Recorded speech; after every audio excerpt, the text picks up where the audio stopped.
Live. Happy New Year, everyone. I guess we can still say that. Yeah. We, Yeah. my name is Takiwa Smith, founder and executive director of Science Engineering Mathematics Link Incorporated, also known as SEM Link. And I want to welcome you to our first program of 2022. We had to take a holiday break to rest, recoup, and get back to doing great programming for you. So we are so excited to resume our programming.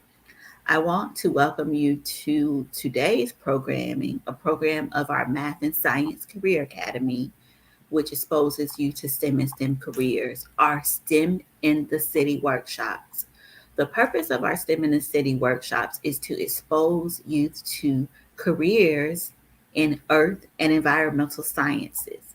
And the reason we focus on these particular fields is because these are the STEM disciplines that impact our everyday lives that we don't even think about.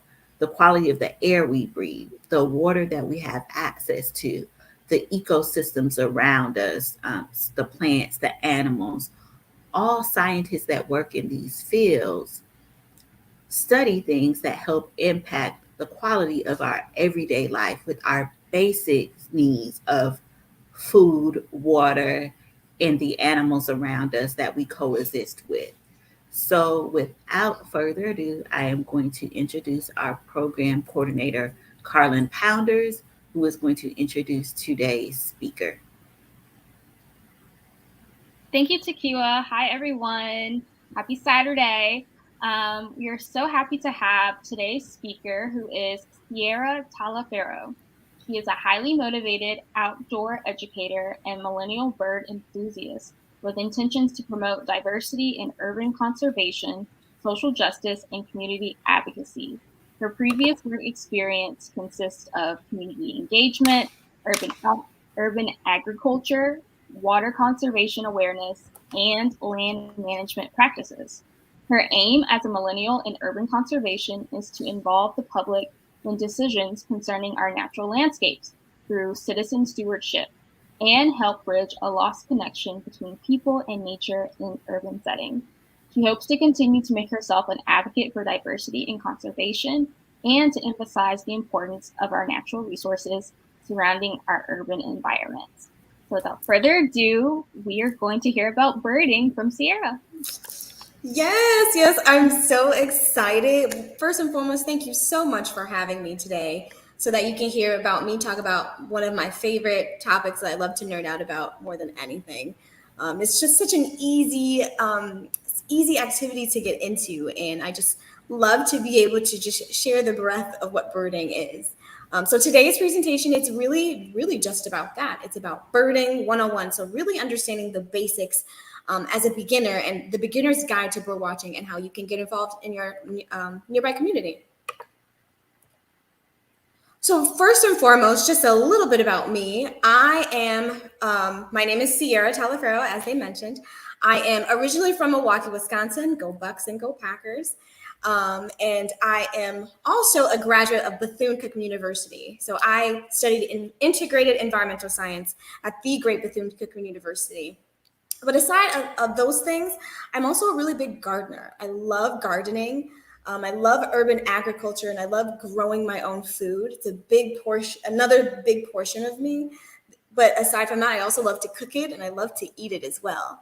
And then one of the other main things is that I'm a really big trail hiker. Before I moved to Florida, which is where I am now, I was really big in hiking all 4 seasons of the year. So in Wisconsin, we have spring, summer, winter, and fall. And one of those, the picture in, as you can see, was one of the ones that I took while I was birding on Lake Michigan, and some of the water had frozen on the shore, and it was actually pretty high.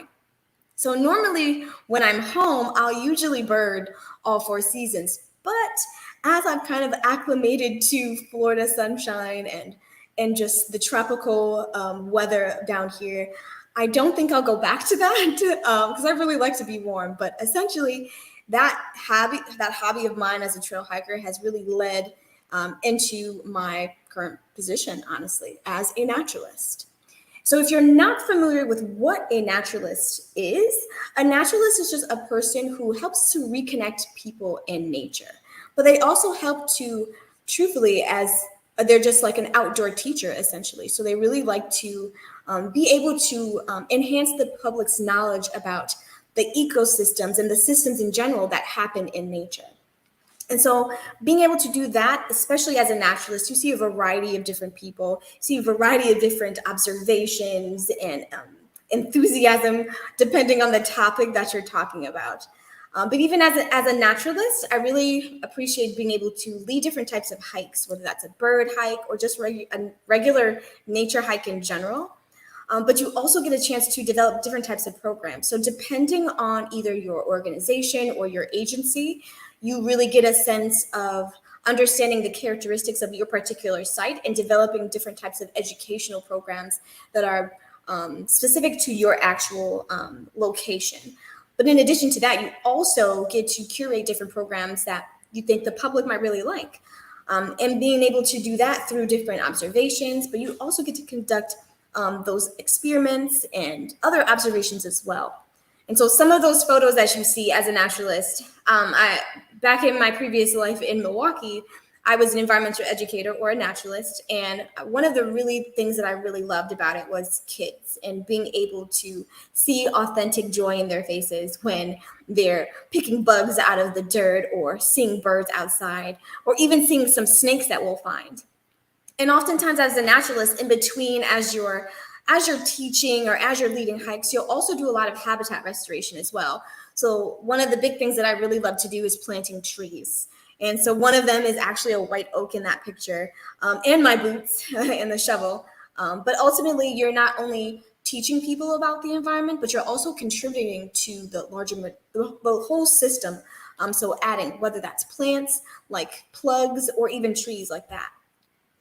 But again, just to emphasize conducting observations, big on birds. So I've done a lot of bird surveys as well. So checking in bird populations and checking their nest boxes. But oftentimes it's outside the realms of bird, you also run into different types of wildlife as well, whether that's frogs on one hand or even snapping turtles in my hand on the other side. So how I really got into birding is actually quite interesting. Just science in general. As a kid, I actually did not like science at all. I was really bad at it, oddly enough. And it wasn't until before even I got to that point, I always really enjoyed outside, right? I loved being outside. I really loved like catching grasshoppers and letting them go. It was really my big thing as a kid. But it wasn't until my senior year of high school, my senior year last semester, as a matter of fact, where I took this class called IB Ecosystems and Society, shout out to Rufus King High School, where they introduced me to the subject of what environmental science is, essentially. And in this class, we got a chance to do different types of observations and experiments on land and water and air. And I really was intrigued by it all. One of the biggest things that we really got a chance to do was raise chickens, pheasants, and ducks in our classroom. So that was one of the really big things that kind of started it off. And then from there, I actually was volunteering at a wildlife rehabilitation center in the city.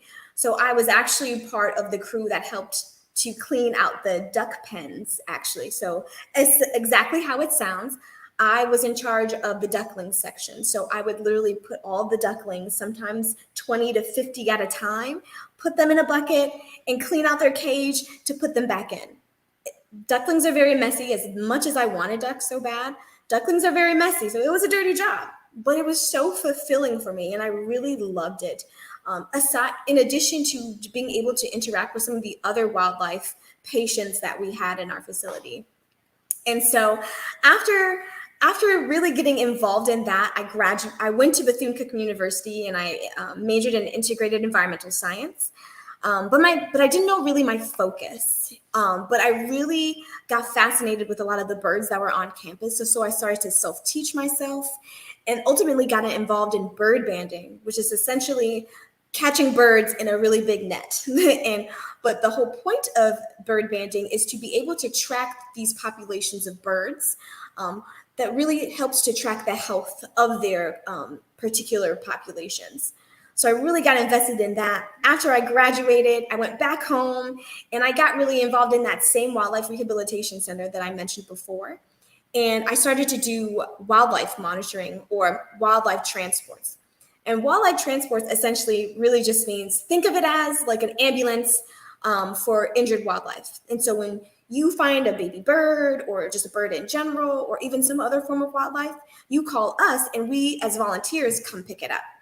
And so some of the birds and the animals that I would find, I mean, I've picked up all types of things from baby bunnies to owls and crows, and I transport them to the facility. But in addition to that, I also get to communicate with those people and to also educate them about the ways, just to be more observant about nature in general.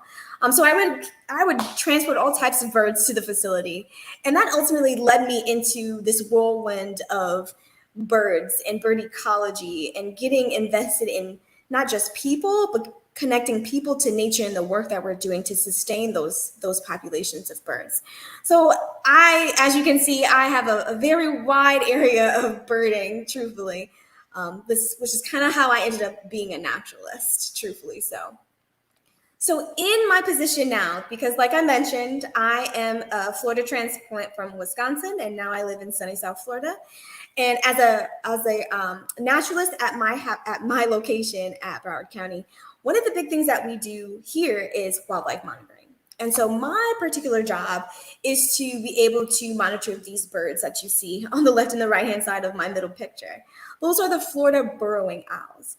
Florida burrowing owls, they're a very short owl, probably no bigger than 9 inches. And the thing about the Florida burrowing owl is that they're actually state threatened because of habitat loss and habitat fragmentation. Because Florida has become a very popular state to live in, there's a lot of companies and organizations that have to build homes for people to live. And as a result, a lot of that habitat that gets taken over is habitat for them. And so when that comes into play and we have a lot of buildings that get constructed up, they lose a lot of places to stay. So they oftentimes find themselves in our urban areas. So the park that I work at, it is an urban area park. It's actually a county park stadium where we have sports events. And around the stadium in general, we have a lot of these burrowing owls. Now, burrowing owls, as it sounds, it's truthfully that, as some may think of it, that owls kind of roost in trees. And these particular individuals, they actually burrow underground. So they have different burrows, and a lot of their burrows are between 7 feet to 10 feet long, where they have egg nests and everything. So it gets hard to really be able to protect them because they can oftentimes collapse, especially when we have mowers that go over their holes. It's very important to protect them. And because they're state threatened, we have to do our diligence to keep their populations in a healthy state. So part of my job is to be able to make sure that they're okay. Essentially, it's to make sure that they're okay, but to also make sure that the habitats that they're in are sustaining themselves. So not only am I also monitoring their populations, but I'm also monitoring the natural areas that they're also using around this stadium. And that also includes not just the land that they're on, but also the water as well. So there's a system that I monitor, right? Because you can't just focus on one small entity. You have to look at the big picture. You have to always zoom out. And that's where habitat restoration comes in. So making sure that I maintain those areas that they use, especially their food sources, for example, where they snack on bugs and insects. I have to make sure that the insects that they're snacking on have healthy things to eat as well, which is a lot of our native plants. And so that kind of ties into a lot of my job, in addition to leading hikes and also birding. So if you're not familiar with birding, you may think like, what the heck is birding? What is that? Birding is actually just a form of wildlife observation as a recreational activity. And you do that by observing birds in their natural habitat. And the good thing about birding is that you can either do it solo or you can do it with people. And one of the other things that's really good about it is that it's low cost and it's absolutely free. You can do it just about anywhere at any given time.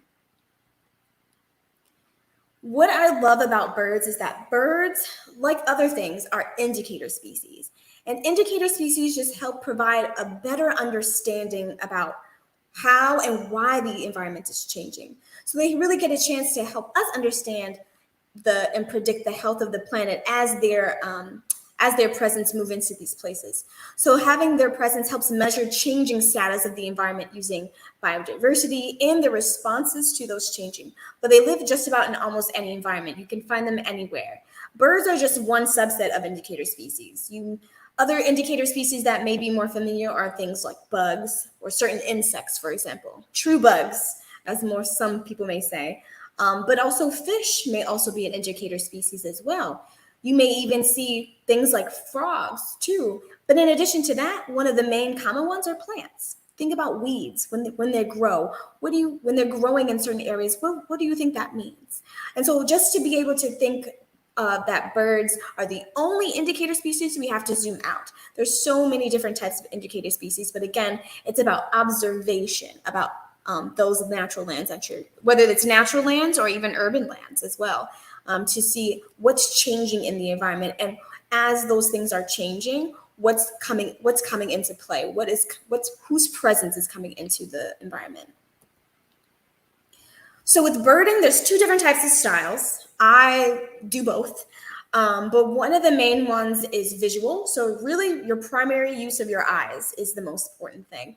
You can use binoculars like these that I have here. But if you don't have binoculars, that's totally fine. They're not always necessary, actually. But really, when it comes to visual birding, understanding habitat types can be helpful for you to predict what resident birds that you might find in your area.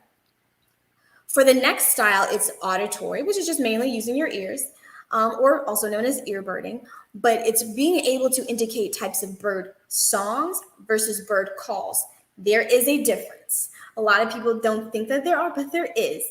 But think of auditory birding, it's almost like learning a new language with regional dialects. Different birds in different regions have different sounds and different dialects. In addition to the seasons that they're in, can also help predict the songs that they sing will help predict what type of season you're in. So they're really fascinating with auditory birding, truthfully so. But like with anything else, we also have what I call bird mnemonics. So it's just helping you have memory hooks that makes birding less overwhelming. So finding different characteristics about their songs or their calls that will help you remember what it is or what that bird is. So the essentials. So when you're birding, there's a few different things that you need to definitely have when you're birding on the trail or even in the city. One of the main ones, like I mentioned, is having binoculars. It's one of the really important things to have. But if you don't have it, like I mentioned, it's not the end of the world. Your eyes are your first go-tos. They're going to help you more than anything because you're not going to always have your binoculars on hand. I don't always have my binoculars on hand, but I always have my eyes on hand. What you're also going to have are your field guides as well. Every region, whether east, west, north, or south, you have a series of bird guides. And mine in particular is for Florida birds because that's where I am. But you have Georgia birds, you have South Dakota birds. So being able to understand what birds you'll usually find regionally is going to be helpful in this capacity. Another thing that I usually take with me is having a notebook or even a pen or paper. That's always helpful because if you take the time to be able to kind of go on the trails and you want to take time to observe, sometimes people like to write their observations down, like really descriptively, and that's okay too. A backpack, obviously, because you want to keep your hands free, especially if you're birding. You want to make sure that you have your hands for your binoculars only. So having a backpack to be able to put some of those guides and your notebook in, it's going to be important. And even to that point, if you don't have your field guides and you don't have a backpack, one of the main things that I tell people all the time, use your smartphone. It's one of the best technological things that we could use in this decade, where you are able to download different types of apps like eBird, Audubon Bird Guide, and even the Merlin, which are all useful guides to not only learn about identifying birds, but even how they sound as well. So they'll have a library of different birds that you can go through and listen to them individually, in addition to describing them from male and females as well. And the most important two things a patience, and a positive attitude. There's going to be days where you're truthfully, especially if you're birding for a particular purpose, you may not get any birds for that day. It might be too cold. It might be too windy. Those are all characteristics that will help contribute to the day of your birding. But just having patience and a positive attitude. Not every day is going to be the same. Someday you might have a 0 day. Other times you may have 110 birds. Just kind of depends on the environment that you're in. So let's go bird. So like I mentioned, one of the main things that you definitely want to have, if you don't have it, it's okay, is binoculars. Oftentimes what I'll do if I don't have my binoculars, I like to just I always look up. You always want to look up. And I always say, look with your ears. Even if you don't have binoculars, which is totally fine, the best way to look for birds is with your ears, truthfully. So auditory birding, right?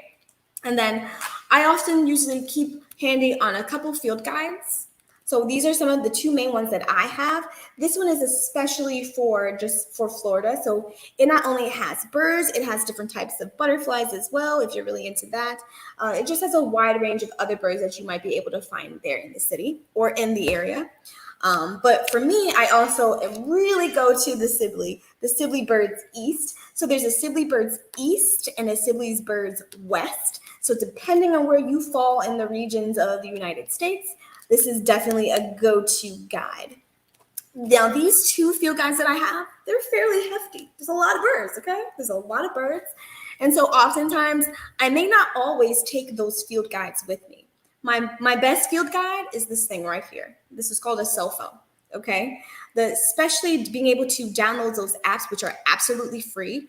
By the way, I want to make sure that I say that they're absolutely free, but it's like having both of those books in a very convenient way, and this fits in your pocket. And so you may not always have a backpack, or you may not want to always carry those heavy field guides. Having an app that kind of does it for you and has all those resources for you, it's kind of better for you, honestly, because you can honestly just check it right on the fly. Sometimes what I'll also have, depending on the habitats, and I'll also have plant guides as well. Because again, habitats is also related to birds and where you'll find them. And so if you have an idea of what that habitat is, it's also always good to expand your knowledge in this capacity, especially as a naturalist. This is what I usually use as well, because I always want to make sure that I'm identifying the right plants. And when you identify plants, it will help to kind of identify what birds you might find in this facility or in this vicinity.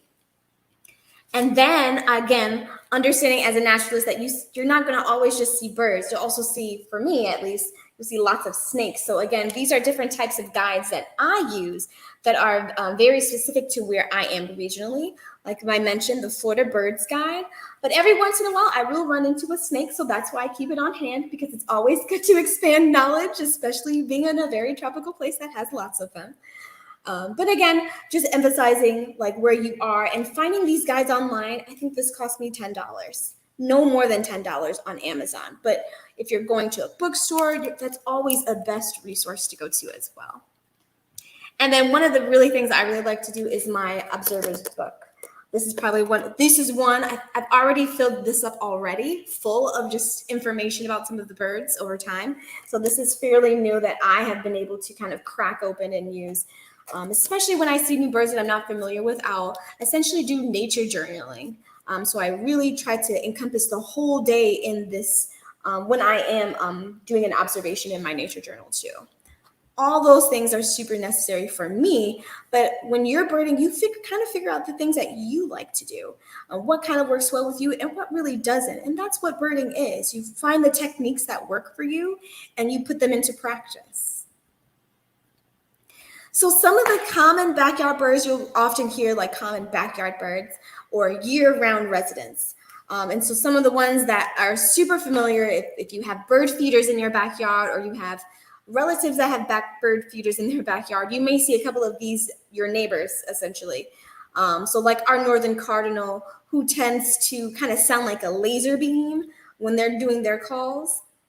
Then we have the northern mockingbird, who tends to mimic a lot of different types of calls, whether that's cars or other birds in general as well. I often find with the northern mockingbird that they tend to mimic like some of their competition in the area, just to kind of skew them away. Same thing with the blue jay. The blue jay, honestly, has probably the best mimic, hands down, of hawks. Because again, they mimic sounds. They also mimic car alarms. You'll often hear that sound more than anything.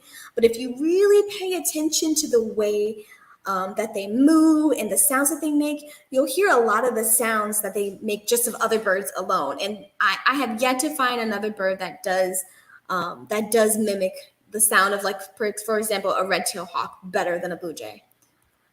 Then we have our Downy Woodpeckers. It's one of the smallest woodpeckers that we have in the United States. Super cute bird, makes a very high-pitched call, but super cute. And then we have turkey vultures. Now, granted, you may not find the turkey vulture at your bird feeder, but you may sometimes in the warmer season, you'll find them kind of soaring in the airs, and sometimes they fly in groups.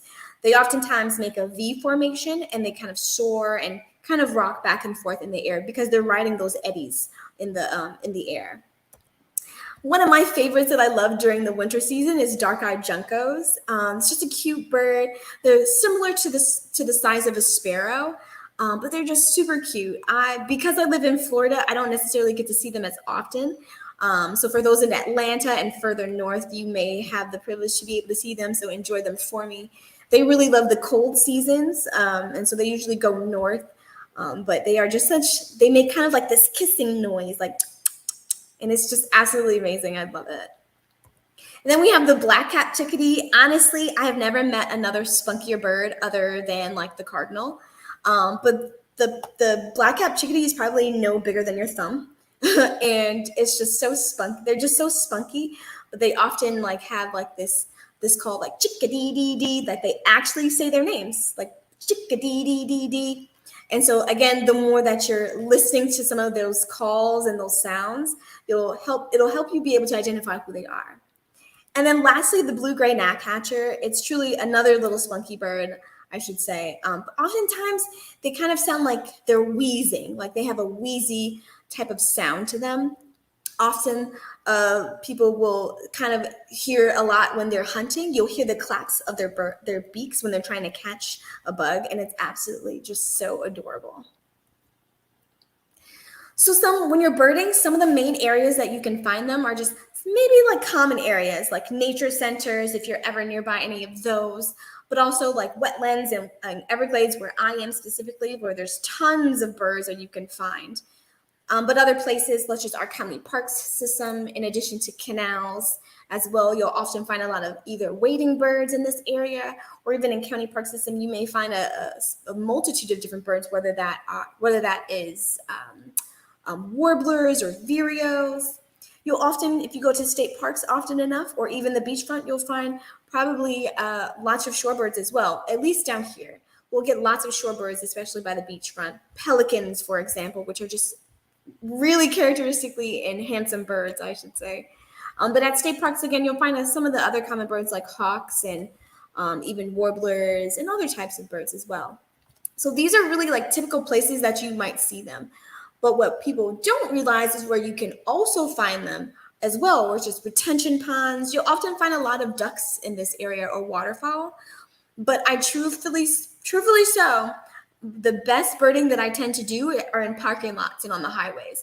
Now, I do not recommend birding and driving. It is very dangerous. But I tend to find the best birds that way when, like, for example, I'm going to Publix and there happens to be a hawk that's hunting a house sparrow in the parking lot, and I will often stop and look at it.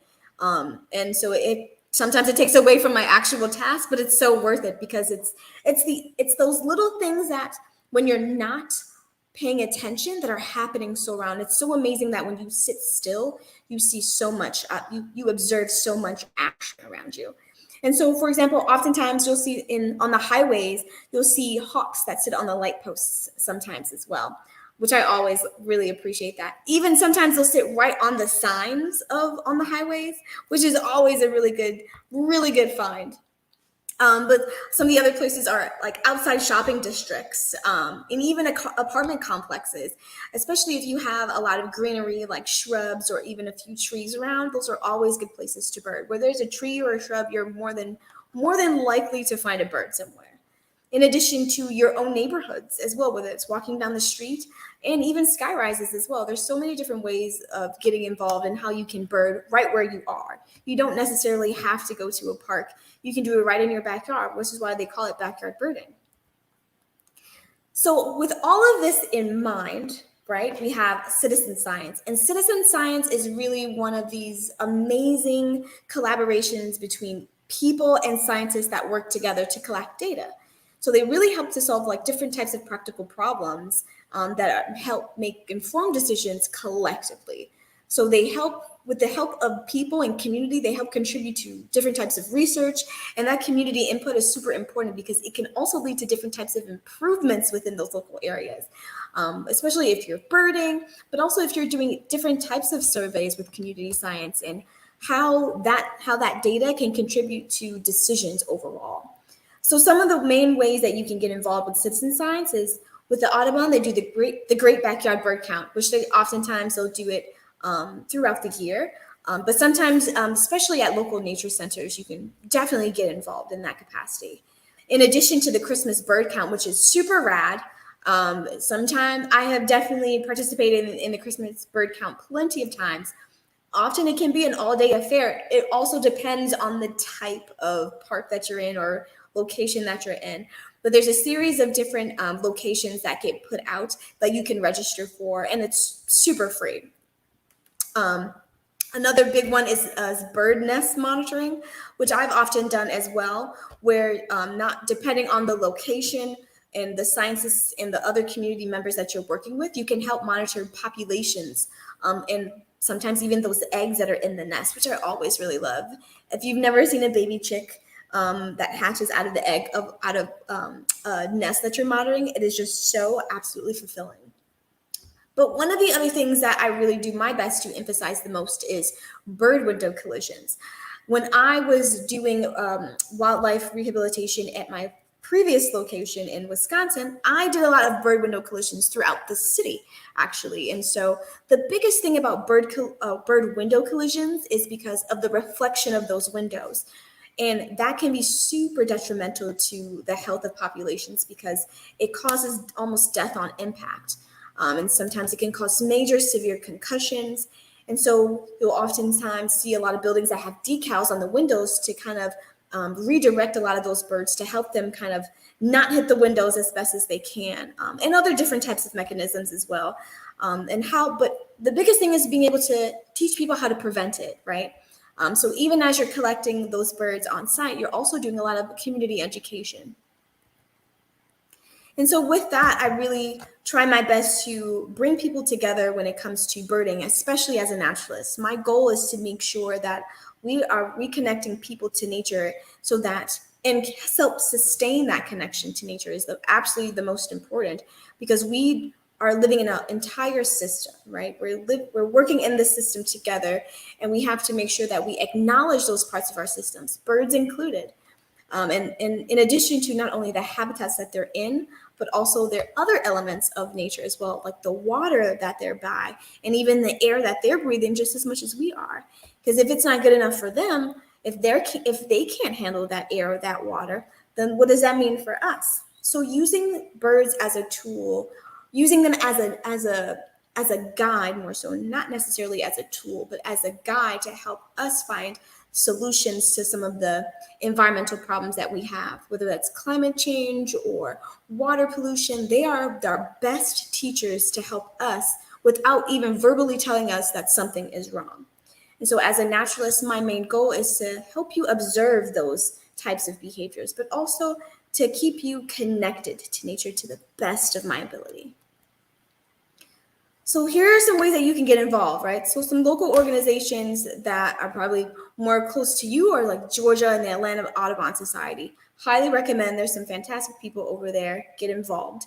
But another network to definitely get involved is the Outdoor Afro Network.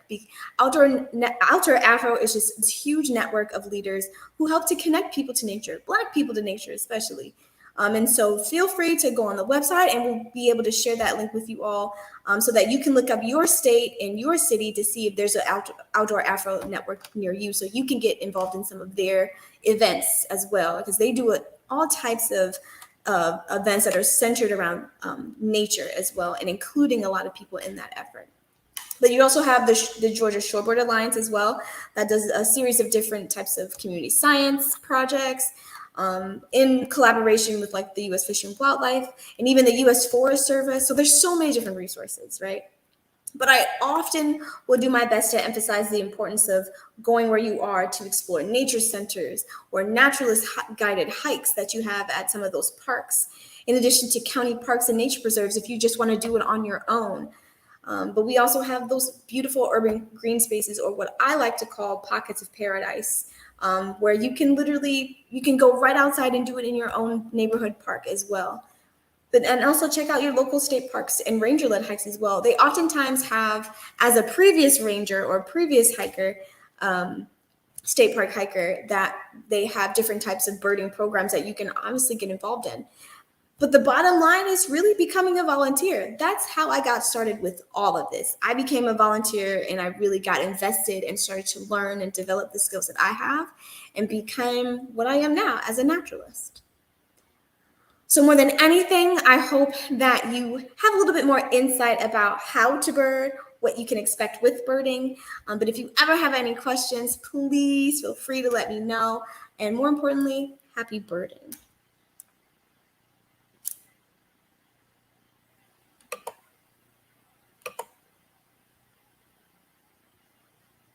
Hi.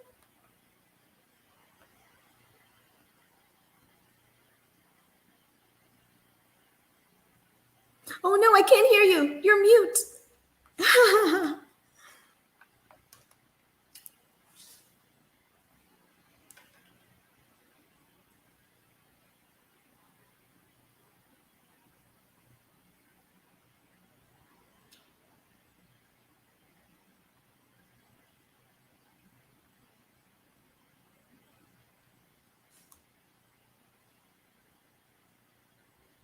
I don't know if there's like different. There you are. That's okay. So there was a question about if teenagers can what's it? Can you talk about? So the question is, can teenagers volunteer? So can you talk about what that looks like for a teen volunteering versus someone who's older? Yes. So when I started, I was a teen volunteer. And so it really will depend on where you're volunteering and what you're doing. That will determine what is acceptable as a teenager to be able to do. So for example, when I was a teen, I was given a task that was obviously monitored by adults, but with minimal supervision, to be able to move ducklings from one location to another. Like, very less stressful. It sounds like a lot of fun, but it's actually quite stressful. But ducklings are so fast. I want to emphasize that. But for teens, especially if you're interested in getting involved, kind of check out and reach out to those local organizations that you want to directly get involved with, and see how you can do that directly. Oftentimes, they don't get a lot of teenagers that do it, so I'm sure they're always more than happy to have an extra hand, and especially the next generation who want to get involved in that effort. Definitely. I think another question that I have is, hearing your STEM journey, it definitely sounds like you got involved early in STEM, and it kind of led you to basically your next steps and where you are now, which is awesome. So for teens who are in school right now, what about some advice that you would give for them as they're doing their studies, or maybe even interacting with STEM professionals and maybe want to be a mentee with them or build some type of close relationship with them? Can you talk about that? I would say take initiative. take initiative. If there's something that you really want to get involved in, don't wait for someone to hand you that opportunity. If there's something that you really want to learn more about and get involved in, do it. Ask the right questions or find the right people to find those questions and ask. Don't be afraid. They won't bite, I promise. Sometimes when we self-sabotage ourselves when we don't even ask, and we're waiting for people to ask us. And sometimes those people are waiting for us to ask them. So if there's subjects or research that you really want to know more about, but don't know a lot about the subject, just ask, because a lot of times those people are more than willing to share their knowledge with you, and to even, if they're really up for the task, to even have you join the team for it. So really, bottom line, be brave, have some courage, don't be afraid to ask. And then that leads me into my next question, Yes. which is, when you were in college, I'm sure Yes. you were still involved with things. So what advice would you give for managing and juggling, your college coursework and being involved in STEM organizations, volunteering, or even STEM work study? Wow, that's a good question. I will say, especially during college, it's about balance and understanding. Like I wasn't a hermit. Like, I had a life too, but understanding what's priority and what's not. But also staying focused, like what kind of goals that you set for yourself. I was involved in quite a bit of organizations on my campus. Shout out to Bethune-Cookman University. But I think one of the main things that really kept me grounded is always kept asking myself, why do I want to learn out of this? What keeps me focused and centered within the discipline that I'm studying? Because sometimes you may not have a goal, and that's okay. Sometimes you'll learn that goal along the way. I didn't really find that goal until along the way. Like, this is what I really wanted to do. When I was in college, I was still trying to figure that out, okay? Like, when you're in college, you do not have it all together. You are learning. You are still learning. We're all still learning. But when I was going through my time at Bethune-Cookman, it was really finding those things that I really love to do, which was birding on campus. And that really kept me grounded. So finding an activity or even part of your research that might be helpful to keep you in line with your purpose, that will help you get to the goal of graduation, because campus is full of distractions, as much of life is. But being able to be self-disciplined and how to be able to maneuver those distractions is going to be super important moving forward. Yes, I absolutely love the point about it's okay if you don't have an exact goal, you can still figure it out. Absolutely. Because I think it's so important for young people to be able to explore, all the parts of whatever grabs them about a specific STEM area, Yes. Whether it's in science, whether it's in technology, whether it's in engineering or mathematics. Anything. Right. Exploring it all. And even with the work that we do, that's why our work is exposing kids to all the different types of STEM careers and pathways that we can. Something else that came to mind when you were speaking was about, I knew I was going to lose it as I was talking about it. See? But, along those same lines, I think what was really interesting about hearing about the work experience that you've had so far, and it's been in, land management, water, all these different, things.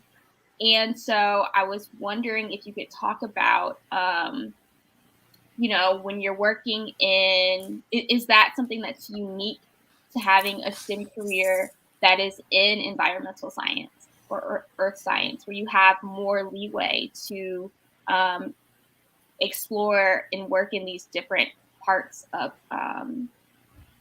environmental science and earth science? I would say for my work in like land restoration or habitat restoration, I think it definitely helped to have that hands-on approach.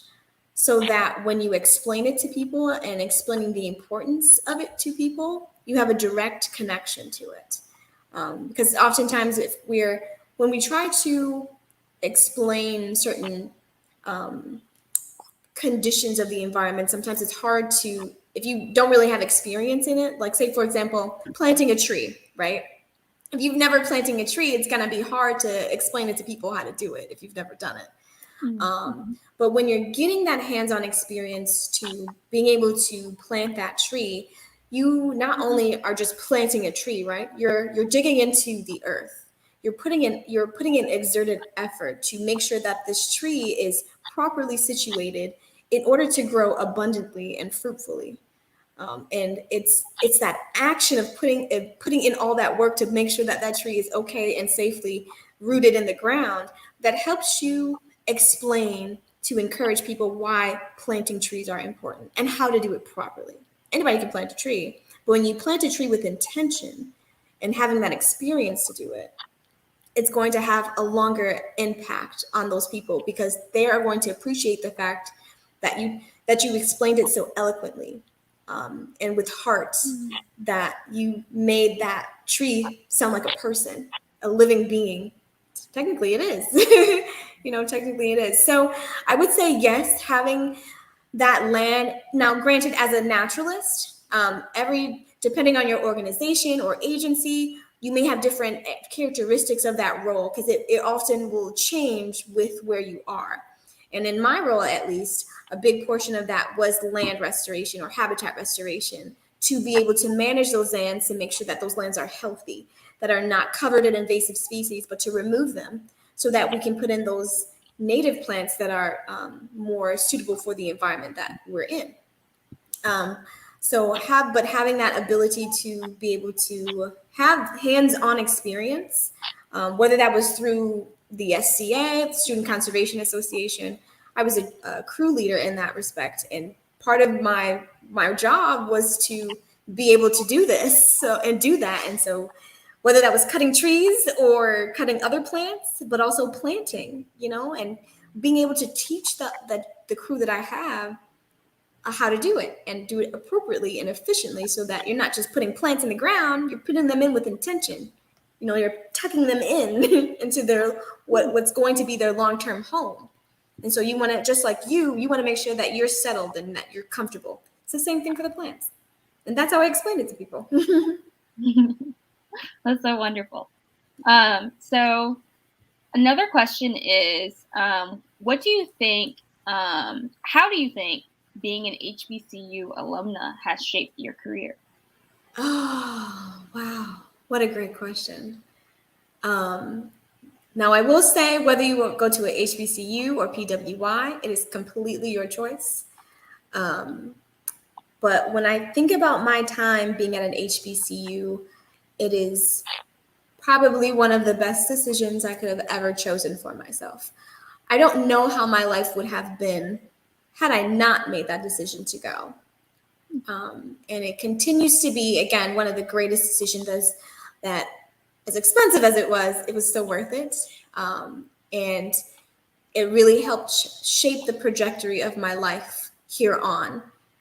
Being able to engage not just with the people that I've met that have turned into family, but to be able to also interact with professors that make you feel like they really care and that they make you feel like family and they have your best interest at heart. And to this day, I feel like that every time I go to homecoming, that it's almost like it's like having a big family reunion.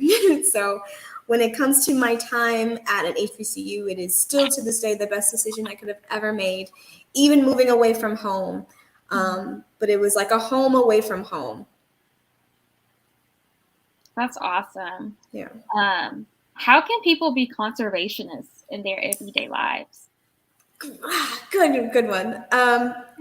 How to be a conservationist in your own everyday lives. Think about some of the.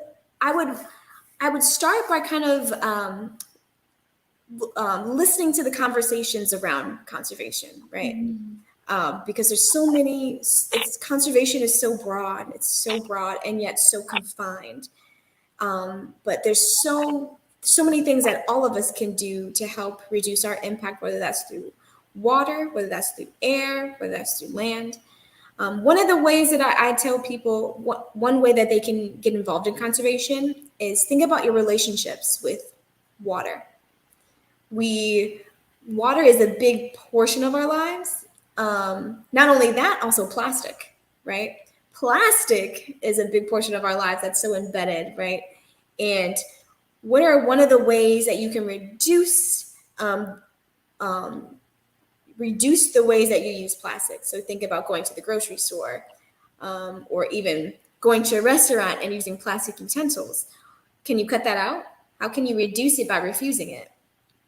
And then over time you can add, and you don't have to do it all at once. You don't have to cut all plastic out of your life. Cut one thing out. And then over time, cut another thing out, cut two out. And then it'll have a snowball effect, truthfully. So I use plastic, but I also use water. Water is, again, another big portion of our lives. We use it for everything, for drinking. I make Kool-Aid with it.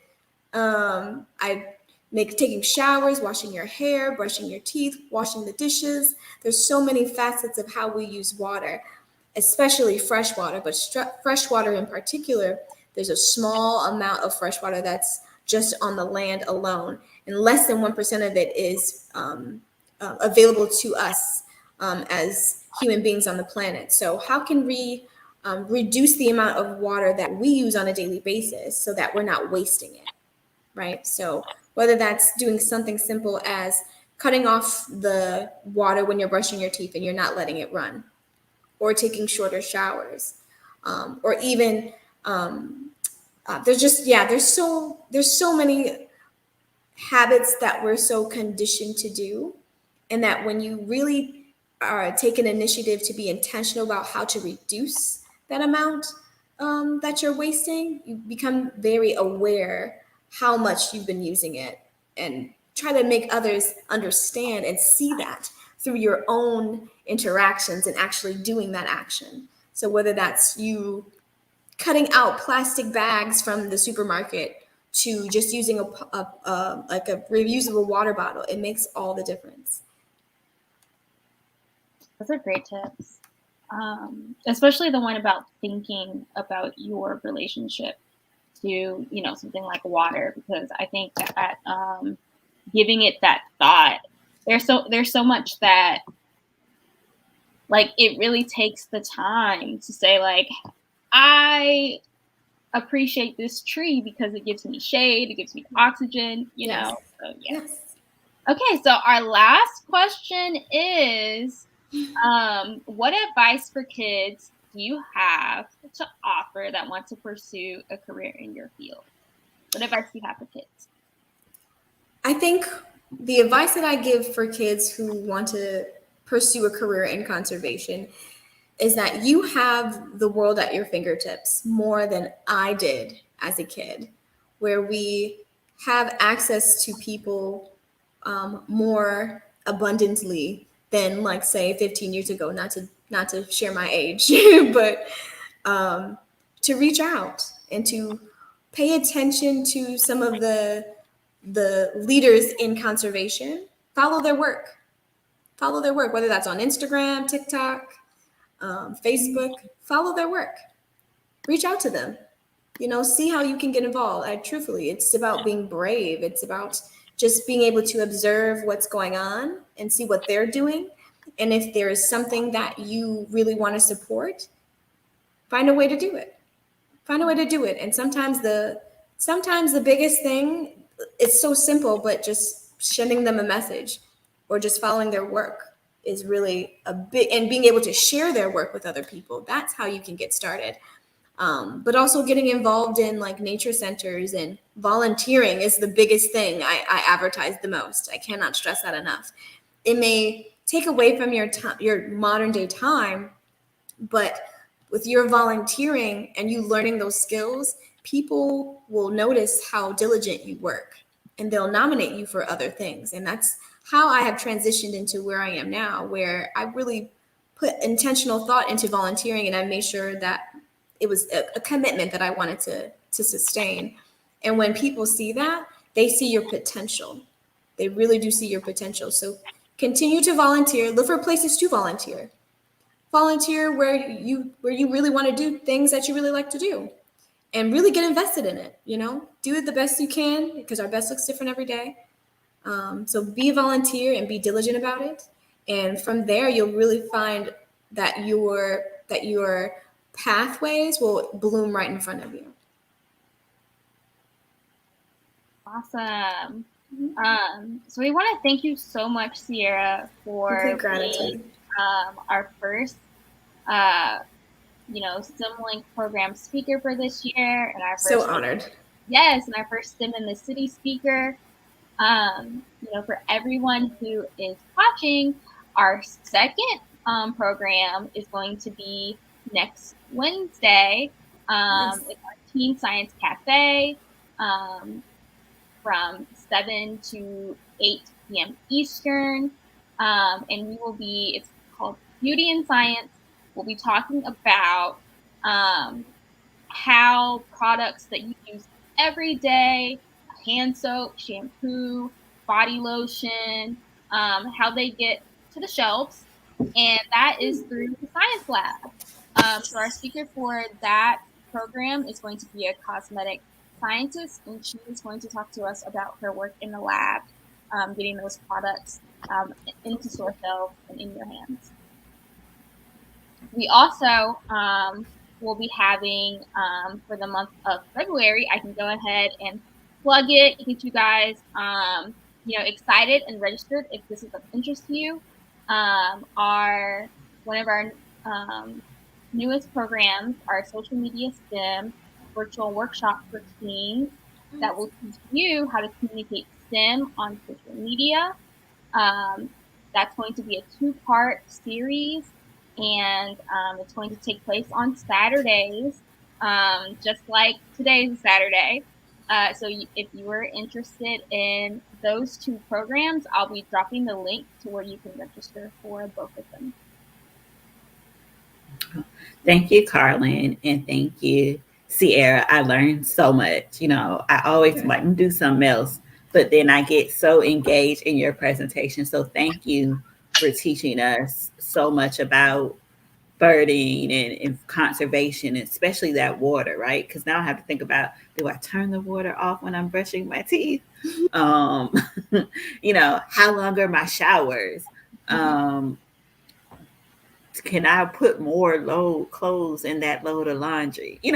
All of those things that you think about, right? So thank you so much again. I appreciate it as a fellow Hbcu alumna. I went to FAMU. So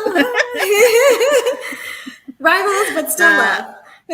Still love, right? Yeah. But I know that teens that are interested in conservation and birding learned a lot from you, especially kids that look like you, right? Who communities of color don't always think about careers that involve doing science outside.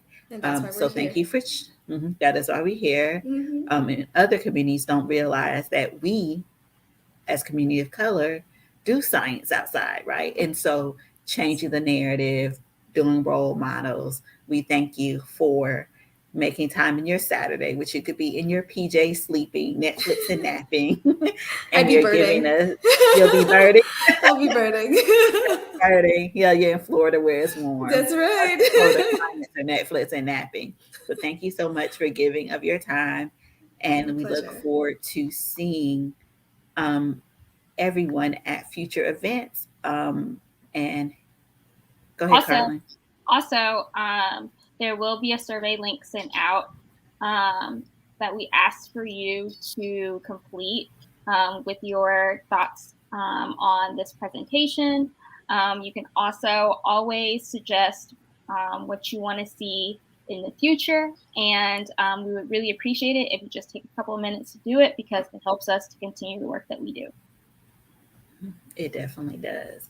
Well, thank you so much again, Sierra. Thank you so much, Carlin. And everyone, have a great rest of your day. And we hope to see you at future SCM Link programs. And stay safe and healthy. Continue to wear your mask, social distance, wash your hands. Have a great weekend, everyone. Bye-bye.